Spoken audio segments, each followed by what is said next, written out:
Hello everyone and welcome to our general Q&A. Today we are joined by mods Ash, Kieran, Bruno and Kirby.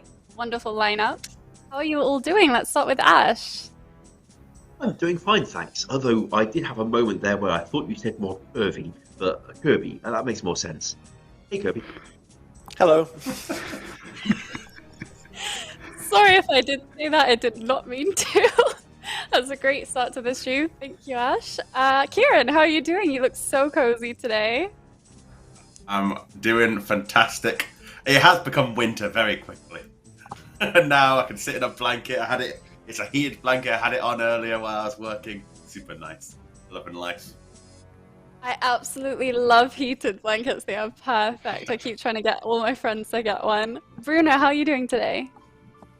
Yeah, I'm doing good, thanks. Just joined a different team within the old school team, so very excited for what I'm going to be working on there.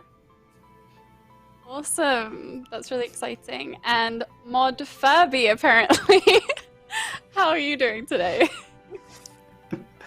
I'm doing okay. I'm unfortunately doing the developer thing where I fix one bug and then 7 more spring out of nowhere, so I'm just sat there quietly screaming to myself, unfortunately, but we'll get there eventually. Oh no, that doesn't sound fun. Wish you the best of luck with it. Right, so today we have a general Q&A. I'm going to go through some announcements first and then we'll jump right into it. So, ! Game update will take you to the last of the Pole 76 changes minus Poison Dynamite, but that's coming soon. It's a wonderful combat ring and party chest in your very own clan hall. Plus there is a bunch of bug fixes for Tombs of the Mascot. So, ! Game update for that one. ! FSW will take you to the Fresh Start Worlds design blog, tell you everything you need to know before it launches on October the 19th. And then ! WBR is the Wilderness Boss rework of the rewards. They are close to being polled and we've made some changes to the blog following your feedback, so please check that out. Okay, we're going to start with the questions. The first two I can answer. They don't really require developers to answer it. So the first one is, when will we find out about future updates? We'd love to see what the roadmap has in store next. I've noticed a bunch of players asking questions about what's in store next for the roadmap. And I would like to let you know that you'll find out more about our future updates in the next summit. I can't tell you a date yet, but it will be happening in winter. We're planning to give a presentation style stream similar to how we handled the summer summit, and more news will be coming officially on that when we're ready to share that with you. So I'll just move on to the next question because that's kind of all I have to share on that right now. The next one is, when can we start storing multiple accounts on the Jagex launcher? I spoke with Aiza about this question. You can expect more news on this relatively soon. Aiza has said you can expect it to come in the coming weeks. I know that he was in a meeting about the Jagex launcher today, so all I can assume is that there is movement on it and we'll share more information when we're ready to in the next coming weeks. So we're relatively close to that. Okay, phew. Now that those questions are out of the way, the next question is, can you tell us a bit more about the projects which were presented in your last game jam? We'd love to know which, if any, were green lighted to go further. Also, were there any that you didn't get a response you'd hoped for, but you think would be a significant contribution to the main game? I'd love to start with Ash first for this one. Sure. Well, one got launched, so that's not be me. More specifically, what I pitched was the additional modes for Last Man Standing. That we'd always said that it could be made to support alternate modes, and I'd really hoped that would happen last year, but it got a new map instead at the time.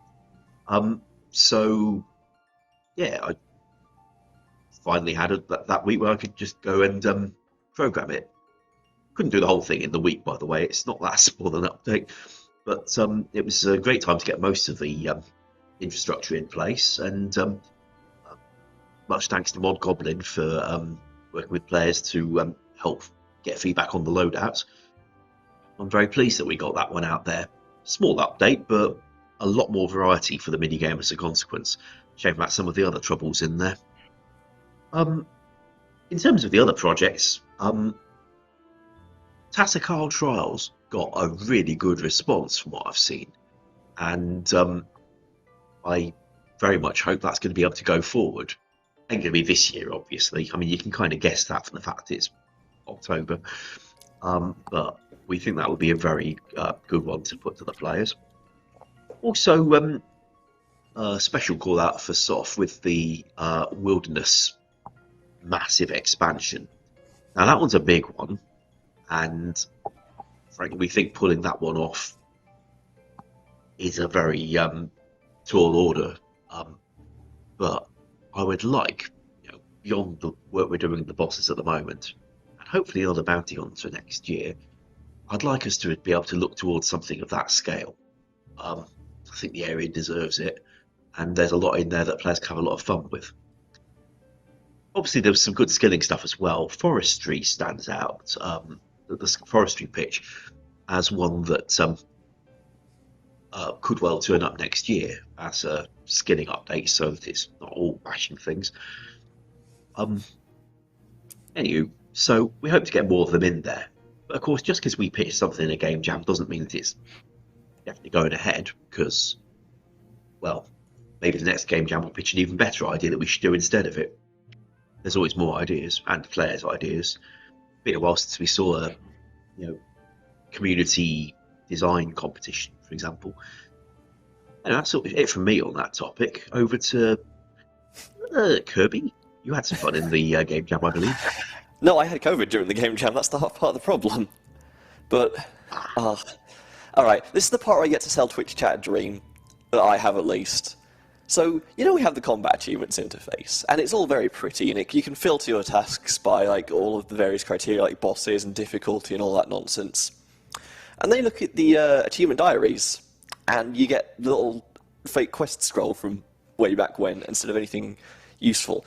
And that, disparity in technology also applies to the back-end systems, where it's not exactly, pretty to add or remove or update any of the tasks. And it kind of shows, because that task list is from basically when it launched. And it's a shame, because we've released a lot of good content since then. So it would be nice to just encourage players to go and experience that content for the first time. And of course, if we're making you do more tasks or more different tasks, it makes sense to update the rewards at the same time and maybe change some of them so the teleports are actually consistent. So you can actually have infinite teleports on your hard diaries. Why is that a thing? But yeah, that's the dream that I spent 3 days working on. Then I spent the other 2 in bed crying because Jesus Christ, that was not fun. Wow. COVID is not fun. Just don't get it, folks. Don't get it. There's always a next game jam, though, right? So you're good. Look forward to that. Yeah, one. there's a flu surge due around this country, I hear. Oh, no. Right. Bruno, what do you think? Any projects for game jam that you? Yeah, I'd really want to work on Tactical Trials. That looks like a really fun piece of content. And also the dog quest. We need a dog quest in RuneScape. So yeah. Kieran? I'm going to echo the dog quest. I guess less about the quest, about the fact I want a pet dog of various kinds. Dog quest is a good way to get them. That's still my best that quest update had to a this name, game. but Dog Quester seems to have become the official name at this point. So if we ever do it, that's Bertrude's dog, right? That's what my original sort of stupid suggestion was. I think the title Dogs of Gielinor would work quite well, because our projects tend to have a code prefix, like Dreams of Amscott was TOA, Chambers of Zerek could have been COX, wasn't, but could have been. The Dogs of Gielinor would have the prefix of DOG, which works quite well. Absolutely That's good, agree I like with that. Yeah, I was gonna say Dog's Quest. I'm a really casual player, so I just think that appeals to me so much. And we can't really talk about what projects we're gonna be taking further, because as I mentioned, there's gonna be a summit-style stream where we talk a bit more about our roadmap. But the Dog Quest was my personal favorite. Next question then. Can the Jar of Darkness drop rate be looked at again? The previous poll failed by 3%, presumably partly because the 1 in 500 rate that was polled was still too rare for some voters. Also, when is the next content poll coming out? We have good news, guys. This particular topic is going to be brought up in poll 77, and poll 77 is coming up relatively soon. So adjustments will be made to the rate that the Jar of Darkness drops. Well, it will be polled. No adjustments will be made until it passes the poll, as well as the stale baguette, which we know is something that has come up a lot in player feedback. So more information is going to be in the poll 77 blog. I don't have an ETA for you on that. We expect it to come as soon as the team has finished giving feedback on it and it's gone through all our usual processes. What do you guys think about this? What do you think the players are going to vote as? Any ideas, Kieran? Do you think they're going to pass it this time? I think it's an awkward one because it's tradable, right? It has a price associated with it. There's obviously some prestige for players who have got it. So these ones are always difficult because we feel like we probably made a mistake. We made the Jar of Darkness too rare given the way that you interact with Skatizo and getting the totems. And similar for the Stale Baguette, like you got to get the right random event and then get lucky on top of that. So it's like the way the odds stack mean it's a really hard item to get. But as I say, because they're tradable, it can be quite difficult to change it and for players to be happy on both sides. So it'll be interesting to see what the community think. Really, if they're untradeable, it'd be a lot easier. Awesome. Anyone else have any thoughts they want to bring up in regards to this topic? Yeah, I feel Right, kind of next- similarly, where I think we maybe were a bit too harsh when we released them. I personally wouldn't mind rebalancing that as long as the community are happy with it, but yeah. I'm just going to sit here and wait for the drama when it somehow fails again. If it fails again, do you think that's it? It's never going to be pulled again. It's probably gonna come around again in a few years, but hopefully it passes this time, you know. But I am going to warm my hands on the campfire that is social media if it fails. Fair enough. Okay, next question. What new ideas or pieces of content would you love to see in the game? Or what changes would you love to see implemented for existing content? Bruno, can we start with you for this one? Yep, I'll give my standard answer of the completionist cape. Pretty self-explanatory. I'd love to have a completionist cape added to the game at some point, or something similar to it, where we can just give people a list of everything they complete, and then people can go complete them and brag about them. Nice. Ash, what about you? Do you have any ideas for content that you'd love to see in the game? I'm sure that you have many. Well, it may not count as being in the game, but I'd like a lobby. There's been some pushback to that before when it's been discussed, but you've already got the message of the week screen with info on it and links to useful stuff about your account, like how much credit you got left. The fact that you're in game already while you're reading that screen is, well, it's not exactly helpful to anybody. If anything, it might be a bit dangerous. So I'd prefer that you be in a lobby where you can, well, we can give you chat in there to other players in the lobby, why not? And you could interact with that screen a lot more safely without the game being hidden behind it with things potentially going on around you. Obviously, we disable the screen in most dangerous places, but it's still something I've always wanted. Plus, you might find that we could build you a better world switching menu than the login screen currently has, if it were built into a lobby where we can actually script things rather than being restricted to respectfully what the game engine had in 2007. Apart from that, if we're looking at changes to existing content, I want a pop-up in the bank that would let you change the contents of your rune pouch really flexibly while the bank's open. Putting things in and out of it. I think you make one of those, given a bit of dev time. I'm not actually a dev these days, by the way, but given a bit of dev time, someone could do it, and I'd like that. Fantastic answer. That sounds like a great piece of call. Kirby, do you have any ideas or pieces of content that you'd love to see in the game? Quests. You know Slug Menace? I want a sequel to Slug Menace. And various other quests, but honestly, I like really like the concept of Sea Slug and Slug Menace, and it's like, I'd like a bit more there. Just not the Nice. same sequel where you use the pillar to kill the final exciting boss. Yeah, we can gloss over what RuneScape 3 did, don't worry. I think it would be appropriate if we have such a fight that there be a pillar with a push option, and you push it, and it falls and it lands on her, and she's fine because she's actually really powerful. And she says, "Well, what do you think that was going to do?" I would like to see that. Awesome. Right. And Something completely wild.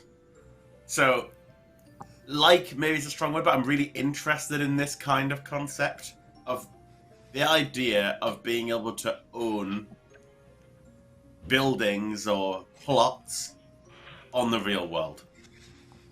Now, this is a feature that is present sometimes in other games. It wouldn't be a unique thing to old school, but it would be completely different to anything we've done before in old school. So imagine the idea that you have like a plot of land somewhere on the world, and it genuinely goes to auction. Like, we sell it. You could bid with gold, and highest bid wins, right? We sink that gold, so it's great for a gold sink, and then you get this spot that you can customize, do various things with. You could imagine a version of the achievement gallery, but it's like your achievements on the actual like map, so other people can see them. That kind of concept, like, I don't know how players would feel about that kind of thing. It's not something that I'm saying we're going to be doing that, but I think it's just a really interesting idea of how we could bring something more sort of MMO-y, like very multiplayer focus and world changing based on the events of what the actual community does. So it's slightly different to POH because this would be, I mean, in essence, obviously, customizable house is common. There's certainly common overlap, but being able to put it on the world map, somebody can see it when they're just wandering around the game world and so on. So yeah, somewhat similar to what is in Final Fantasy XIV, that kind of concept. I love the word MMOE. It rolls off the tongue. It's a term Such a now. good such a good term. So my idea occurred to me when I was playing. I was attending an event from a player who was organizing a march, and I struggled because I couldn't see the actual player who was organizing the event amongst the masses of people within the game. So what I thought would be really handy is if there was some way of making like event organizers visually distinct. Like a tag or something, just so that you can see them better if they're organizing something in the game or if they're chatting in the game, to see what they're writing, because obviously they're probably going to write something relating to the event. And there's a lot of players talking a lot of the time when you're attending an event, so I just thought that would be super handy. Could just help the organization of community events and things like that. As for existing content, we talked about this just earlier today, but in general, I'd love to see an incentive for people in the PvP arena. There is a lot of complaints about the lack of rewards. I know that they failed the poll several times. This has affected player sentiment about it. I had a lot of fun when I playtested the PvP arena myself, even as someone who's super casual, so it's a shame that the PvP arena doesn't have kind of the rewards incentive as much to it. If we could ever agree on good rewards, that would be really nice, but that would be something that I'd love hopefully to change at some point, but I'm not sure it will be possible. I don't know, I don't really work closely with PvP. Right, next question if everyone wants to move on. I talked a lot. The next question is about PvP. So there's been a lot of concern about, from the PvP community about the way that PvP rewards get polled. Players are worried that perfectly legitimate items will fail the poll due to spite voting. What are your thoughts on this in light of the recent Wildy Boss rewards? Can we restrict all PvP questions in the future, or even put them into the game without polling them at all? We already have a PvP Discord for legit feedback, so players are asking about our thoughts on this. Who wants to take it away? Well, conveniently, I'm guessing this was from user. Like a little prerequisite, which I believe is summarised on the blog on !WBR as well. But essentially, one, we can still balance the bosses themselves to have good GP per hour with or without the bonus rewards. Two, like, while the current rewards are good, if these fail, we can just go back and rework them and come back to them at a later point in time, like we did with the current Revenant weapons as they exist in the game. And also, like, these Revenant weapons are not just PvP weapons. Like, we're putting a tier 75 beat stick in there. That's going to be good for all players at, well, I mean, level 75, but regardless of what you're actually doing in terms of activity in the game. So restricting it to a PvP poll isn't really appropriate. And as we've seen in the past, just restricting it is no guarantee it's going to pass either. Obviously, the PvP arena rewards failed despite being restricted and having a lot of feedback go through that PvP Discord as well. So, and also, like, in this instance as well, it's nice that there's not too much negativity towards the rewards themselves. Like, so I'm confident that rewards are in a good space overall, even with the open polling, but I don't think restricting them or just forcing them through unpolled is a healthy way to go about things. Yeah, absolutely fair. I think our user did leave some notes and stuff on this, and he's not able to kind of speak on behalf of this topic necessarily. So, yeah. Does anyone else want to add anything to this, or should we move on to the next one? Nope. All right. Are there any plans to address Fasani's Nightmare? It's one of the toughest bosses in the game, but GP per hour is now lower than far easier content. Why would mains kill this boss over, for example, the Giant Mole? Just jumping in on this one, we actually talked about this this week. We have a weekly suggestions meeting where we discuss player suggestions. Generally, the consensus was that Nightmare should not be a kind of cash cow piece of content. We need to strike a balance with this because of the amount of uniques that come from Nightmare. But we do think that the price of uniques have been affected by TOA.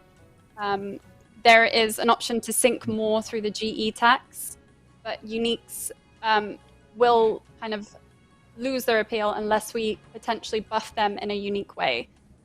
So we could look at putting the Harmonized Orb in a better place. In order to do this, we might look at changing the normal spell book. So standard spells currently don't scale with level. If we rework that, that might help with the price of the Harmonized Orb.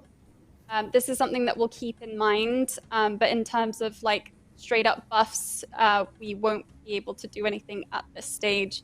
Something that we'll probably look at in terms of a game jam project. Anyone want to add anything on this? How do you feel about where Nightmare is in terms of the game? I think it is in a bit of like an unfortunate position where slight power creep has made the uniques from Nightmare less useful than they are worth, really, because of how long it takes them to get. So with things like the new staff from Tombs and Torva from Nex, it kind of makes those unique items not very good. Well, they're still good, but they're not really as best in slot as they used to be. So I'm not sure how we should go about fixing that or updating that. But yeah, I think it should be improved. I think the problem the staff especially has is because it's tied so heavily into the standard spellbook. You are required to pair it with a Tome of Fire, which does restrict you in what you're able to actually equip it with. So you can't take a Spectral or whatever with you at the same time. And if it just those two just get outclassed by, say, a new raid reward plus any given shield item, you can see where the loss of value comes from. I will say Fasani's Nightmare, in my opinion, is still probably the best solo piece of content we have in terms of just a individual boss fight, but that's probably just, I help make the thing. Yeah, at the end of the day, the price of the item is a result of like how rare it is, supply, and then the demand in terms of how good it is. And you can see the price of the Harmonized Orb right now, obviously it's fallen quite a lot. And this is coming from an item that is really quite rare. Compared to other uniques from other bosses, like, we all know Nightmare's drop rates are darn low compared to, you go to Grado and you're getting something every 120-odd kills, right? It's pretty often. So, this is where I feel the issue. That's where the issue lies, right? It's just too niche. It's really good at the specific thing it's good at, but that is just not wide enough that it can carry a better drop rate or a much better price.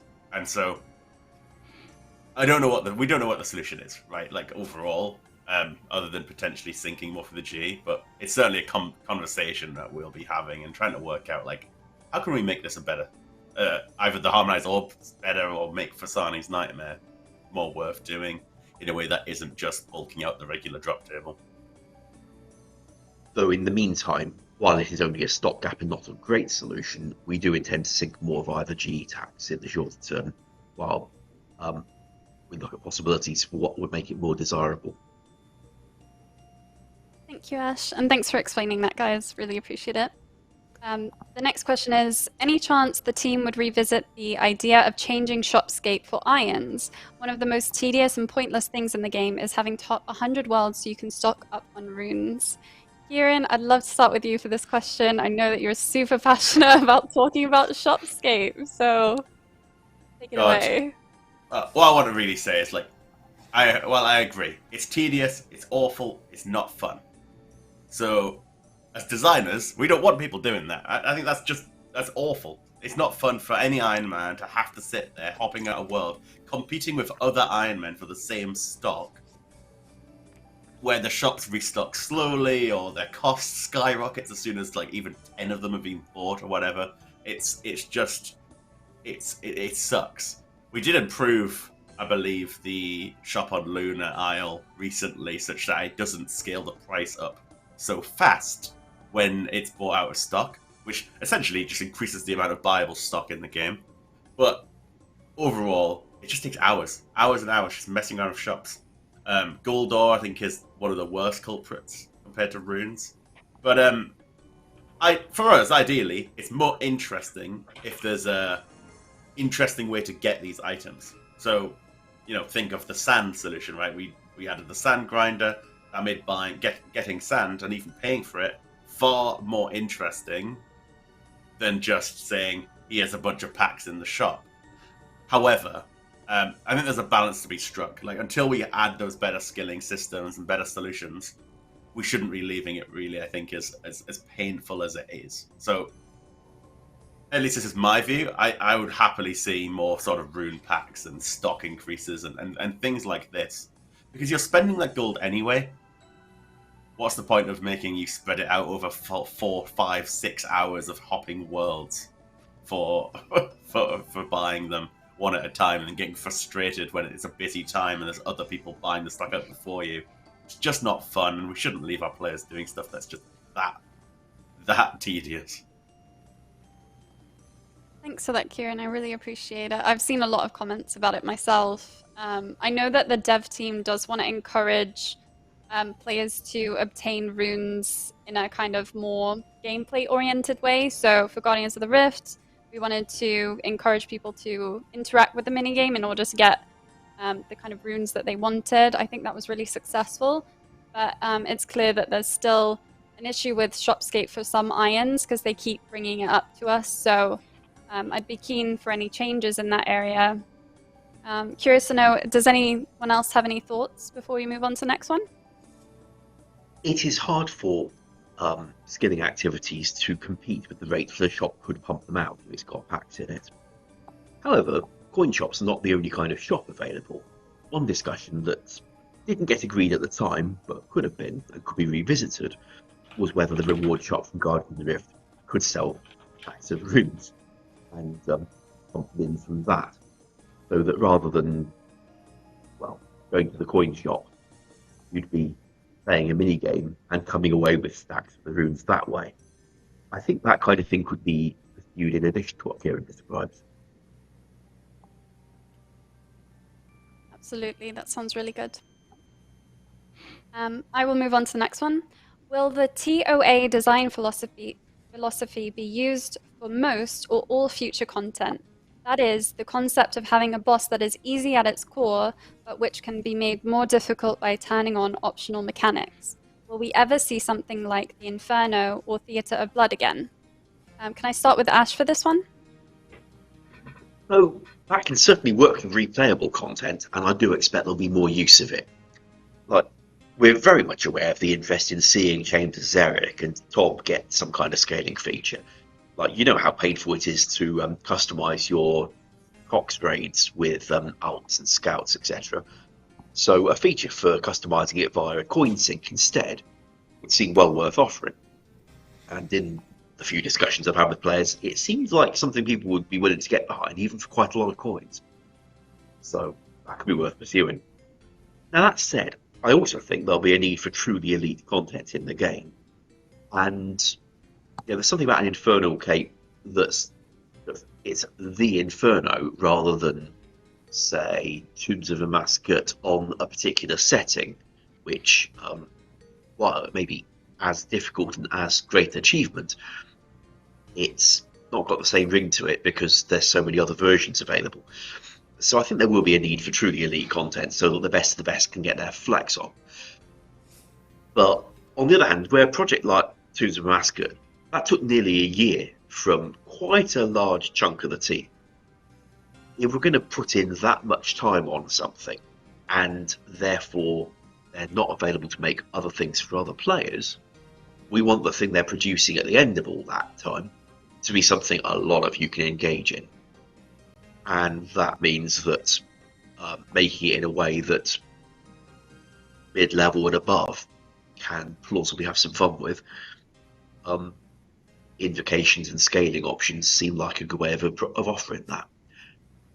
Doesn't mean there can't be really elite stuff, but that might be more the size of the Inferno than the size of a raiding dungeon.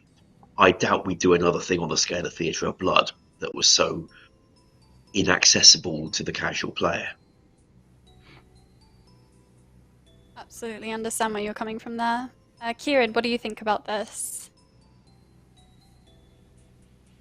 You're muted, Kieran. I don't even remember when I pressed mute. The only thing I wanted to expand on a little bit is like the other area, other than scaling. TOB's death system was so harsh. It made it really hard to get into the content and learn it, because you think that you got to do this boss, this boss, this boss, this boss, this boss, and then finally you're doing Verzik. Practice Verzik was actually quite hard.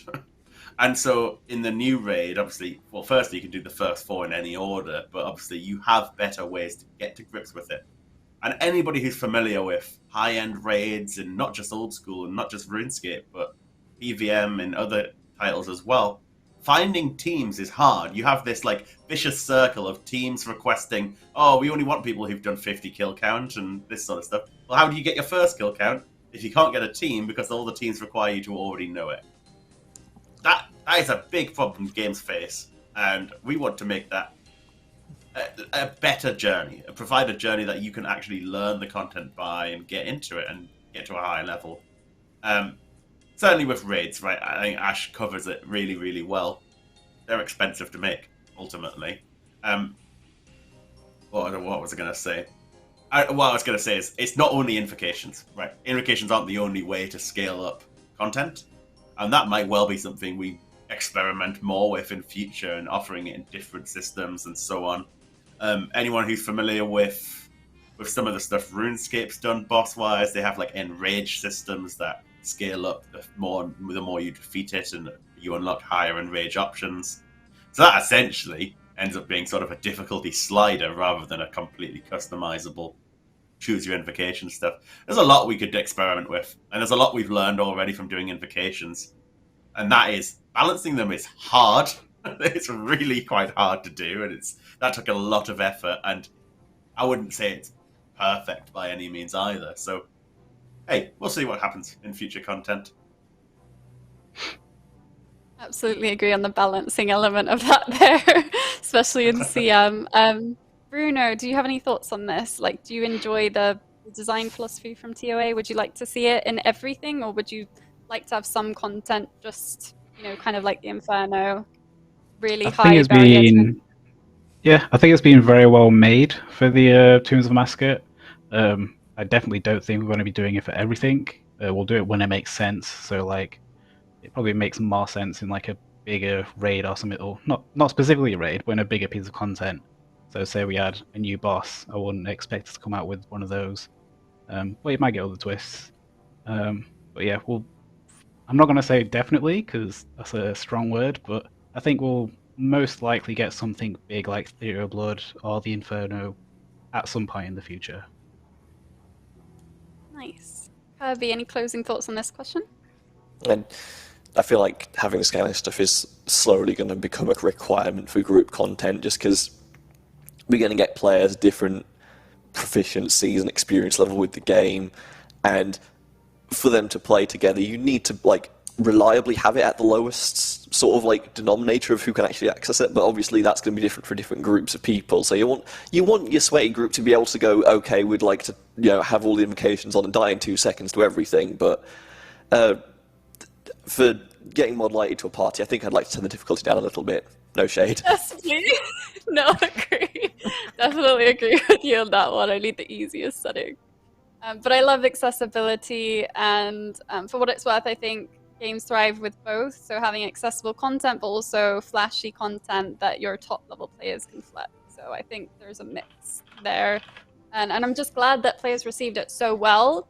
There was a bit of a concern that our high level players, wouldn't accept it as much as because it's something new, but actually high level players are seemingly really enjoying the new invocation system and having a lot of fun with it. All right, so next question. When are the TOA combat achievements expected to come out? Ash, do you have any response for that? Last I saw, they were going through testing as part of development. I'd expect to see them out before Christmas if all goes well, but I don't know an exact date, sorry. No problem. Yep. I think that roundabout covers it. Bruno, did you have anything to add? No, pretty much what Ash said. It's being developed, so expect them this year, hopefully, as long as nothing goes terribly wrong. I just quickly expand. We are also looking to see if we can do a rewards pass as well, I believe, with these new combat achievements. See if we can bulk out the rewards, especially of the lower tiers, which feel quite lacking as well. But that's all being discussed and might well come with this. Great, awesome, thank you. Next question. There's been a somewhat unwelcome trend creeping in new content releases where untradeable random drops are mandatory for doing the activity efficiently. Going dry on these items feels terrible. There is literally nothing a player can do to control it. Would you be open to adding bad luck protection to these items, or better yet, obtaining them guaranteed by some alternative means? The idea of bad luck protection is kind of interesting. Kieran, do you have any thoughts on bad luck protection? I see entirely where they're coming from. Bad luck protection feels like, and it's an interesting area, and we've done a little bit. So where have we got it in game currently? Vorkath's head. You're guaranteeing you guaranteed it off the 50 kills of Vorkath. You also guaranteed and the Kalphite Queen's pity head version. Yeah, indeed. So for the diary task, but in essence, it feels anti-old school. Like this is kind of part of the game, but I also don't like it in a sense that it can be very unfair when one person gets the big benefit straight away and others go stupidly dry on it. You can use other examples, and this is much more present on Iron Man, obviously, because things like Draken Warhammers are 1 in 5,000, and you hear of people who go 20,000 kills and don't get it, and other people who get it on kill count 200. So it's a huge swing from some people who are really happy, and some people are sinking hundreds of hours into something. I think an alternative way you could design this stuff is, instead of offering it as one item that's 1 in 5,000, say, you have to get like 100 shards that are all 1 in 50. In that sense, your variability would drastically decrease, because if you got really unlucky, you're still probably not going to go 20,000 if you run the maths on it and all. So there are alternative ways to look at this stuff. It just doesn't maybe feel as satisfying when you get that major drop. Like Roden in the chat saying, you lose that drop hype of like, oh my god, the Dragon Warhammer's on the floor. That's amazing. But maybe this can work well in smaller doses with things like the thread for your rune patch upgrade or your Vorkath's head or these kind of items where it's like, yeah, it makes a little bit more sense to be fairer with them. I don't know what all the answers are, but interesting thoughts and nonetheless. What it's worth, we can distinguish between items that are just for that activity and the tablet for teleporting you to sleep springs to mind. That really makes a difference if you're doing it efficiently. We can treat them differently to the big ticket items. Now, you want the hype of getting the big ticket items as a rare drop. Made a dungeon like that long ago in RS3 that gave almost everything via the shards approach that Kieran's describing. The Polypore dungeon. Anyway, almost everything in there came via the shards approach, and it wasn't therefore very interesting because you were trickling your way towards Ganodermic all the time. But while we can still have the, big exciting uber rare drops for the prestigious rewards, they don't have to be the ones that are utilities for doing the activity efficiently. And where we've got something that's going to be like the sleepy tablets, whatever we called it, maybe we don't make it a random drop at all. Maybe after you've killed the thing N times, an NPC becomes willing to sell it to you. Maybe if it's a mini game that's got points, we put in the reward shop and you get points from it. Depends what the content's going to be. But maybe that would be the way we treat utility items. Now, there'll still be an entire community of Iron players out there saying, but my Dragon Warhammer is essential for all this content too. Honestly, taking away all the RNG from loot tables across old school RuneScape might be a bit much, even for that precious mode. But for the utility stuff within a feature, we could move away from using RNG at all. Definitely think that would help ease sentiment concerns around when a utility feature and you're going dry on it and you don't get it and you're trying to do it if the minigame happens. So I can definitely see the value in that. Kirby, do you have any thoughts on this? It's something we probably have to look at a piecemeal basis, unfortunately. We can't just sit here and go, yes, we can do this globally, because there are way too many niche features in this game. Fair. Bruno, what about you? Bad luck protection. Have you ever gone dry on something? Not really. I'm a fan of it in certain places. So things like the Vorkath's head and even the Calphite Queen head, I think that's fine. But untradeable things that actually do make an impact on like how you do the content, I think that would be fine. But I wouldn't be like happy with it for like a Dragon Warhammer, for example, because that's tradable and also it's kind of the point of the item is that it's really rare. But yeah, pretty much what everyone else said. Just get lucky then, forehead. Yeah, we do have one thing in game that strikes me as similar to, on the lines of the shards idea. That's the Abyssal Bludgeon, in that it comes in 3 pieces. And when you roll it, you always get a piece you need. So from that sense, it may as well be 3 Abyssal Shards, for instance, that combine to make the Bludgeon. You know, it's about, what, 1 in 200 or something for a Bludgeon piece? Something around that. It's 1 in 100 for the inside, and then about 1 in 2 for a Bludgeon piece, I believe. And so, on average, probably about, what, 1 in 600 Abyssal Sires to get a Bludgeon. But if it was just a 1 in 600 drop, well, you could easily go unlucky and do 2,000 kills without one. But you probably don't hear of that many people going 2,000 kills of Sire without one, because we've got it split up into 3 pieces. And maybe that's a lighter mid-ground where it's okay. But I think there's other trade-offs. You feel bound, right? As soon as you get that first piece, you have to keep going back to Sire because you've got none of the benefit until you get the other 2. So there's definitely trade-offs here that are like awkward to work out. I wonder if what if like 3 of the Sires on one side dropped them in pieces, and if the other 3 sides on the other side dropped it as a bludgeon in one go, which one would people choose, even if mathematically on average it's the same?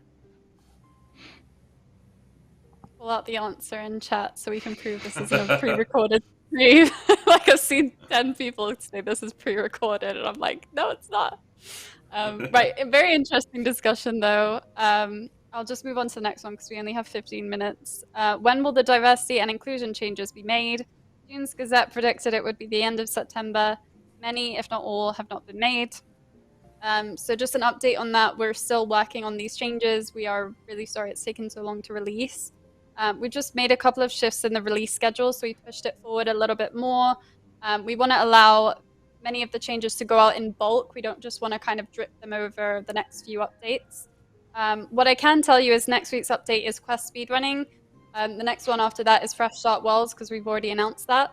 And then after that, it is the last week of October, so that's going to be reserved for Halloween. And then I imagine D&I will go out after that period, but I can't tell you exactly when. It is still something that we're committed to doing. It just shifts around depending on how production is going and how our release schedule is going. I'm pretty certain that captured all of that, so I'll just move on to the next one. A general question about how the drops for some bosses. How does the drop rate and items get chosen for new content? Some newer bosses have hideously long grinds. This is an open question. Anyone can answer this. Take it away. Hi Bruno, how you doing? Hi. Yeah, I guess I'll answer it. Generally, it really depends on what we're giving out from this item, what the boss is, and also kind of what it goes in line with. So for something like a raid, you're expecting it to be like probably no more than like 1 in 20 you'd expect an item from a raid. So that's kind of in line with the previous raids we've had.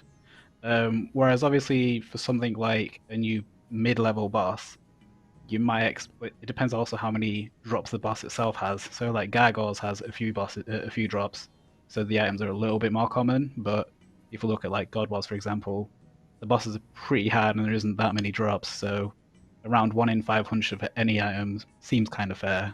I mean, 1 in 500 for a specific item seems kind of fair. So we kind of just look at what we're trying to add, look at what we can compare it to, and then go off of that usually. Awesome, that's great insight into like how we design stuff for people as well. Anyone want to add anything extra to this? I lost a fan. It's like what I was saying earlier. Oh, you go first, Kieran. Never mind, I'll take it then. Go for it. This is the problem with audio delay. Well, another way to think about is how long an item actually takes to obtain, because that is like something a lot more quantifiable you can get early on in design before you really like know the specifics. Okay, how long does the boss take to kill? But if you have an idea of like how long it should take to get an item, you can like more reliably go, okay, if a boss dies in 4 minutes and I want them to like get this on average in 100 hours, maths is hard, 1 in 1500, something like that, whatever the numbers work out to for that, and you can just sort of like get a rough estimate of like what the drop rate should be going just on like expected time to get. Yeah, that is really important to keep in mind. Kieran, wanted to add anything? I was just going to echo kind of what I was saying earlier, right? It depends how good the item is. It depends how niche the item is. What's the demand going to look like? Because ultimately, it probably ought to have a good price. It needs to be desirable for the effort it'll take to get it. So we often look at the example of like God Wars, you know, you don't get that much profit while you're just getting regular drops, but when you get the big thing, it's awesome. Thing is, the drop rates at God Wars are pretty common. And I think the biggest thing that you have with that you don't have to do God Wars for that many hours to start seeing stuff. It's just they're so universally in demand, right?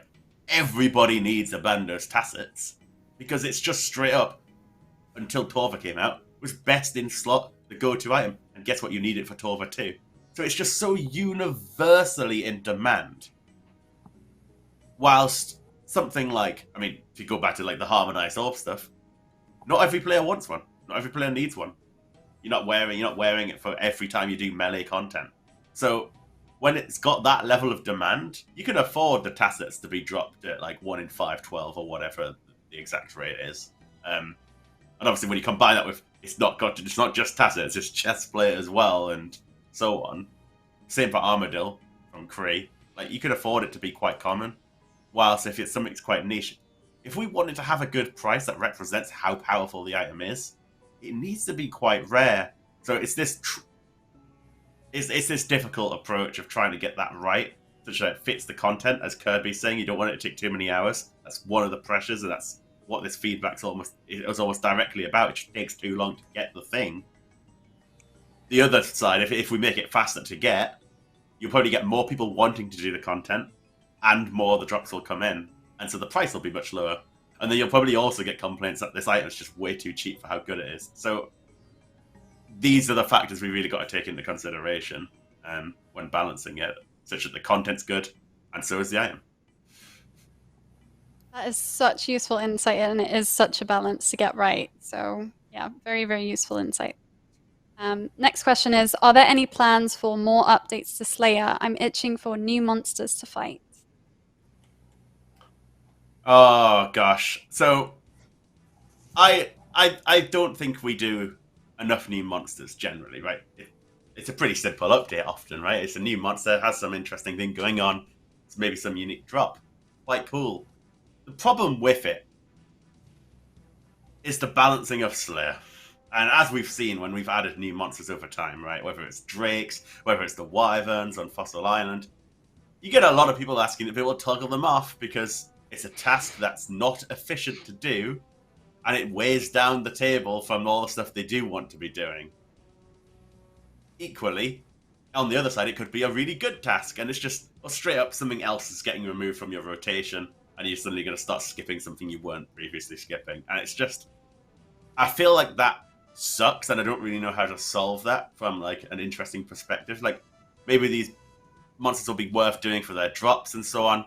The other thing is how Slayer XP is balanced, which just puts all of the emphasis on stuff with low defense and high health, or it's in multi, and thus you can, use the ancient spells or cannons and so on. So I feel like that's just an uninteresting space where, like, if somebody's got a mechanic and it's hard to deal with, it's just not worth doing because it's a pain in the bum compared to bursting smoke devils, right?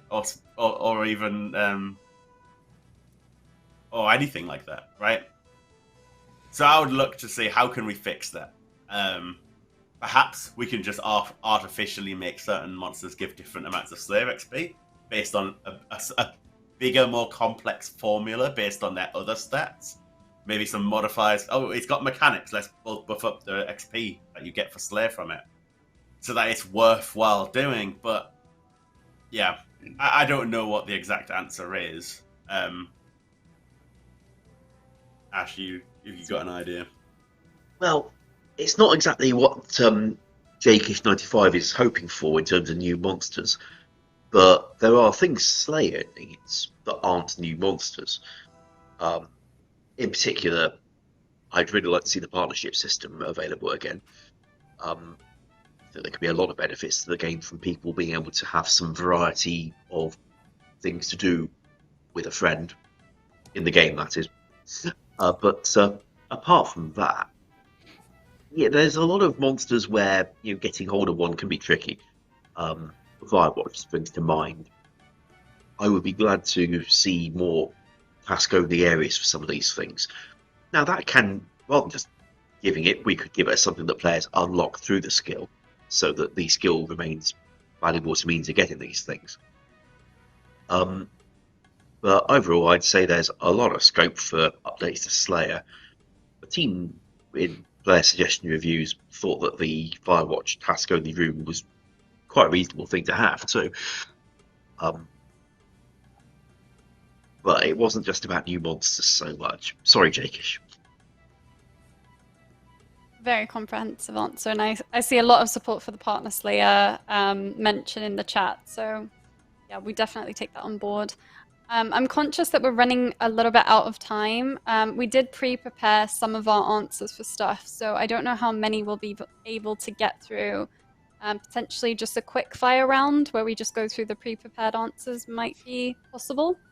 So I'll just ask, newer skilling activities like Foundry, Guardians of the Rift, and Sepulchre are really engaging, but they're usually smaller in scope. If you made a skilling activity that was larger and more comprehensive like raids, what might it look like? Ash. Well, anything you can imagine could be there. Now, personally, I'd hope to see a lot more content like Volcanic Mine, Guardians of the Rift, but together, if it was like in a raiding dungeon, where you're going through challenge rooms like that, rather than challenge rooms with bosses in, combat bosses in. I'd like to see situations where you're performing skill actions to survive, or trying to perform them at an adequate rate to harm an antagonist. But I'd also like there to be a lot of moving around and some risk in the kind of activity we're looking at here, so that you don't end up with lots of challenges like the thieving chest room in Chains of Xeric, because you probably wouldn't thank us for a larger and comprehensive thing like that particular one. Thank you. Awesome.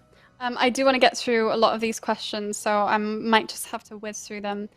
What is the rationale? This is question number 17, by the way, for Spear Behind the Scenes. What's the rationale for what items can and can't be added to the costume room storage in the POH? Obviously, you don't want it to just be a bank replacement and have ever useful armor, but what's the distinction, for example, between Dagannoth armor and Granite armor? There's never been a fixed policy on that. We've added more as player requests from time to time, and I expect we'll keep doing so, to be honest. We could set a rule that tries to distinguish between Dagannoth armor and Granite armor. On the other hand, I'd be perfectly happy to see all of them in, both of those in there myself. Food rewards could be an ongoing one, because there's a lot of interest from people to store the kit, the actual kit item itself, rather than the ornamented version of the armor or whatever. And we're kind of pushing what a costume is at that point for a costume room, but it sure would help some minds with their storage. And we don't have a pressing reason not to either. Thank you. Cool. Sounds like it's an ad hoc basis that we'll consider when the requests pop up. Next one is question number 19. What made us decide to put the Dragon Pickaxe source to a vote? This is something that I chased Mod Goblin about.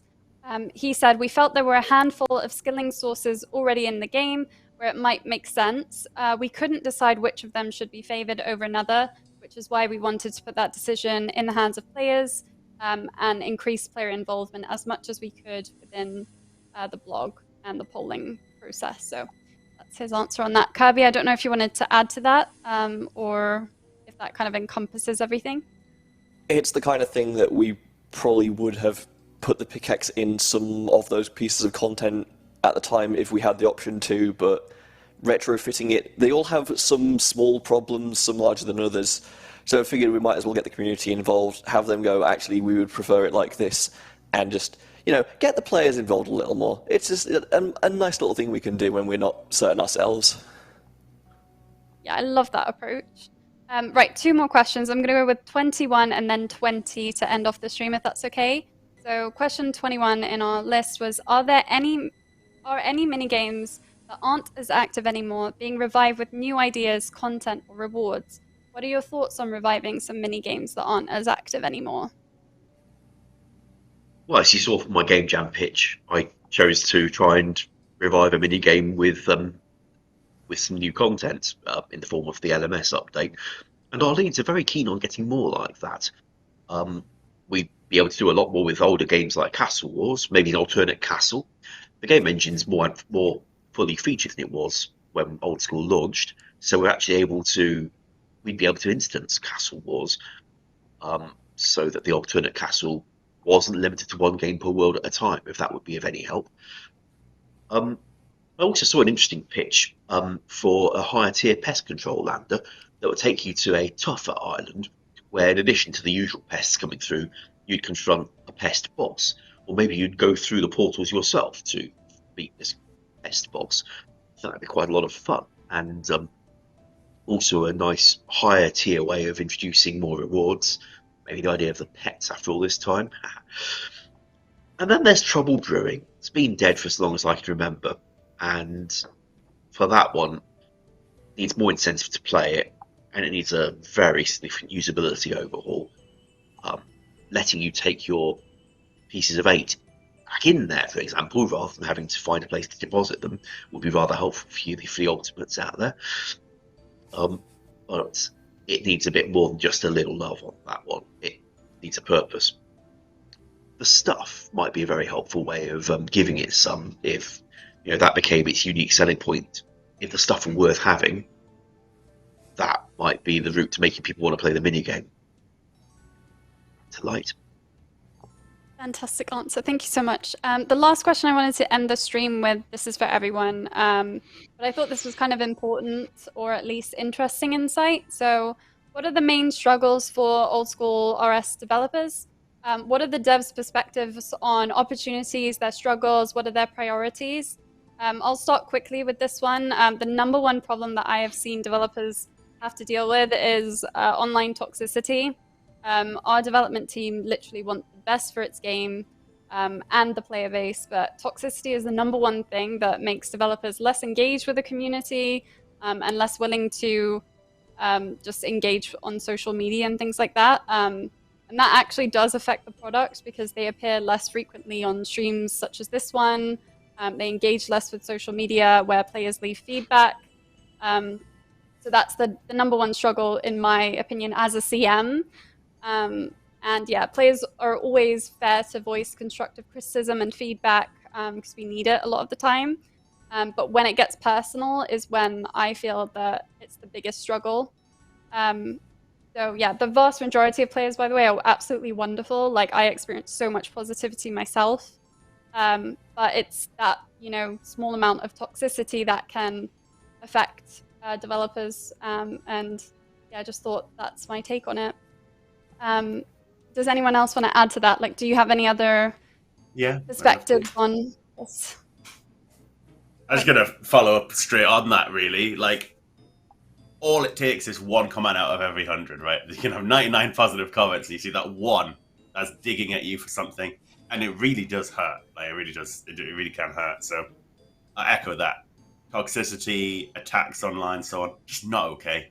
Like, everybody in this team, we're a team. We stand up for each other. Everyone's doing everything they can for the benefit of old school and want to make it the best game it can be for you. So there's a desire to speak to players because that insight is so useful. I believe most people on the team feel they are better when they are active and being involved, talking to the community, getting those insights. But it can be a really difficult thing to do when, if you load up Twitter, you see a bunch of attacks and so on. So I know so many of the player base already know this, but it does need saying sometimes. And I guess on a completely different note, developing this game, everybody who joins, it doesn't matter how great your programming background is or whatever, you've got to learn RuneScript, you've got to learn a proprietary language. That means when you come in, there's a pretty decent learning curve for the first few months as you pick up the new language.